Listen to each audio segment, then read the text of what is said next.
Hello and welcome.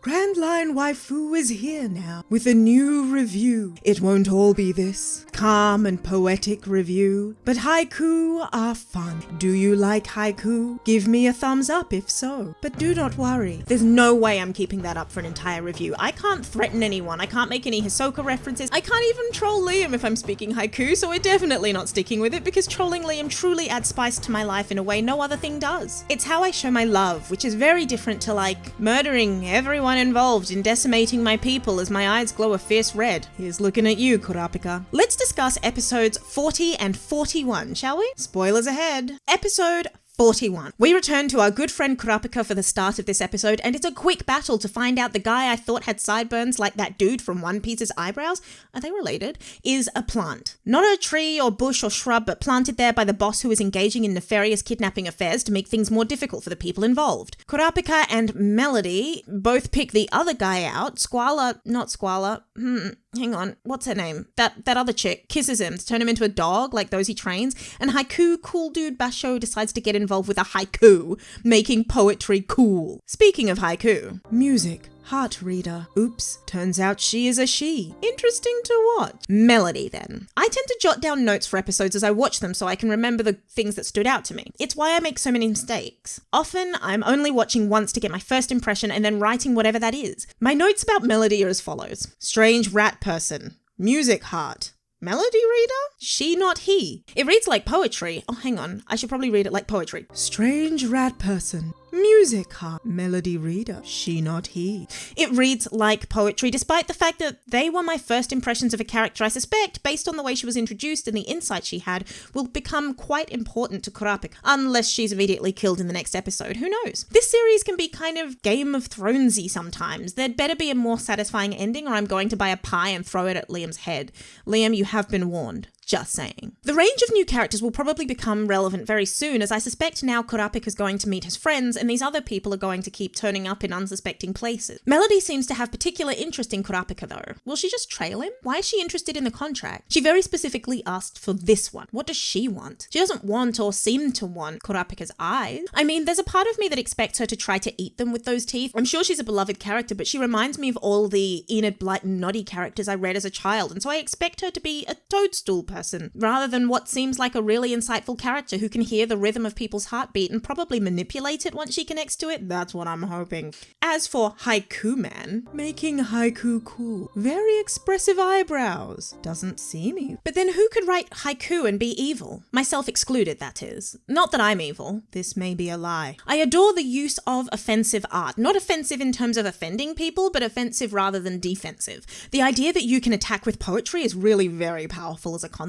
It's highly unusual, so I very much appreciate it. Especially since I've been known to write poetry myself, I also love that there's every possibility that his power has simply been unchallenged. Try saying, if you lie, this will make you burst into flames, to someone with total conviction and see if they actually do lie to you. Genuinely and knowingly lie. If you're serious enough when you say it, hey look, I'll try it on Liam and report back. Hey Liam, I have this piece of paper and it says that if you lie to me, you'll burst into flames. So here's my question to you. Are there beanies? I meant, are there beanies I can wear? Can you make one? Can I have one? Yay! No flames for you. Baisei the hot chick. Kiss people, make them like dogs. Really awkward scene. I mentioned the character made me uncomfortable last time. She still does so, despite her clever name, since Baisei in French, busy, means to with great abandon. Doesn't matter, let's talk about Kurapika and his hardcore energy shift for this arc. Now that he's learned how to use and control the power he wields, I expect that Kurapika is going to become incredibly dangerous. We return to music to see how this works. Kurapika is so angry he steams, just walking around in classical choral music are his background as he has some incredibly powerful thoughts. In the dark, his eyes are red-lined, not even red. Does that mean he's trying to control the rage, or that he's so angry that it's bursting through to despite his attempts to hold it together.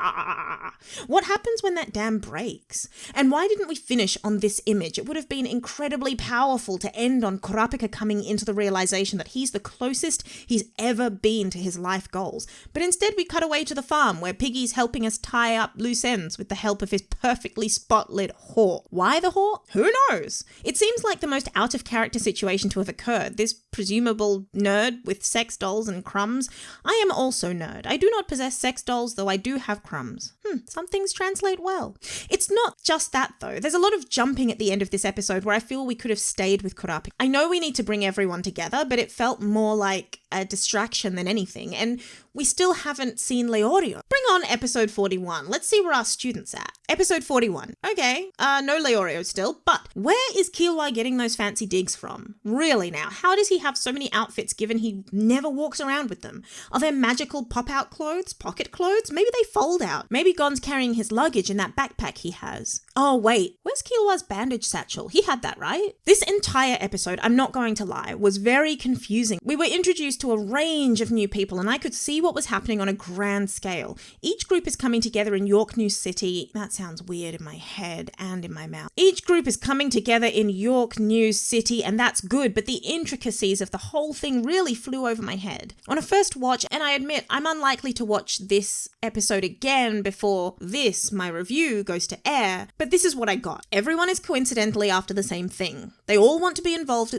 in the auction, and they're there with a kawaii girl with neon hair, if you will, because she can read fortunes, foretelling the deaths of people who have paid her father to tell them how the auction's going to go. She has a really creepy spirit guiding her hand, and there's something I love about that, and the fact that she doesn't know what it is, how it works, or what the fortunes are later. She's being protected by Kurapika, who probably wants her and her entire family dead because one of the things they're after is the eyes of a Kurta. Beyond that, Kurapika also wants to kill the Phantom Troupe, which is really convenient because they've decided to steal, check note, everything. Everything. Yes, you heard me. Everything. Everything's gotta go! How is this auction going to go? Okay, I have 31 billion, 31, 31, 32, 32, 32 billion, 37, 37, 43, 43. Do I hear okay, I'm sorry. There is nothing to sell but the eyes of that Kurta over there. Meanwhile, Gon and Killua decide to have a LAN party. Since when were there laptops in internet cafes? Was that ever a thing? Did I miss that? And poor Gon, not being able to access that really good-looking beverage, I felt bad for him. Greed Island is looking more and more like it will be its own arc, but something that propels them through this one.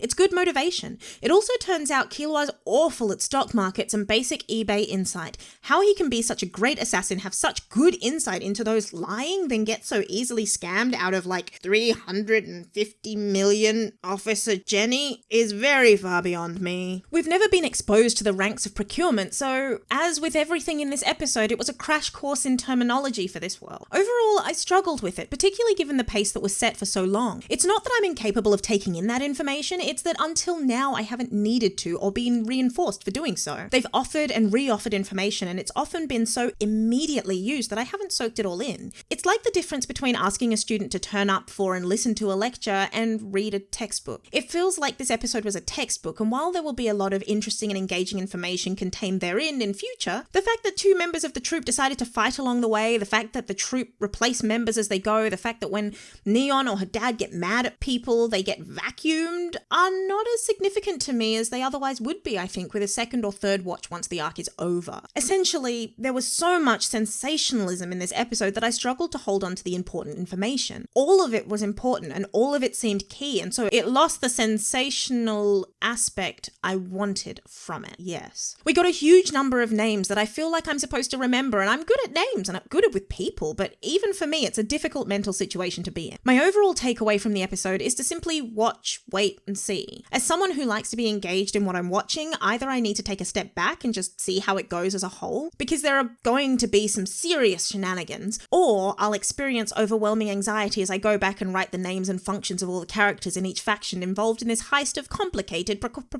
I'd likely turn into that meme guy pointing at all the links, being crazy. Yeah, Yeah, him, but with my head. What we know for certain is that Neon is not supposed to be at the auction, so somehow she will end up there. Hisoka's going to confuse the situation because he's not on anyone's team but his own. We know he's not actually a dedicated member of the Phantom Troupe, so that'll be an interesting reveal for everyone else. He may well want to kill the head of the troupe, given his sexy green moment. There was no swing, but I expect one in future. He'll simply enjoy killing everyone there, and knowing Gon is at the auction, I think he'll really enjoy that as much as I enjoyed trying to figure out how the woman in the suit jacket, the one in the Phantom Troupe, yeah, her, how she managed to keep her boobs in the jacket and that perky. That's just not a thing. Just saying. Oh, and the lead bodyguard, I feel like he's going to double cross them despite the fact that he seems to actively like Neon. I don't know, I get serious betrayal vibes from him, especially given he had a dude tied up in a corner last episode. We'll see how we go with that. Everything is going to get very messy over the next few episodes is what I'm saying, especially since some of the groups involved know about other groups involved, and that's not going to be an easy solve. At least Kurapika's happy, I guess, because he'll get his chance at revenge, as per his creepy choral music. I'm glad actually, because he got the ending I wanted him to have for episode 40, so on that note,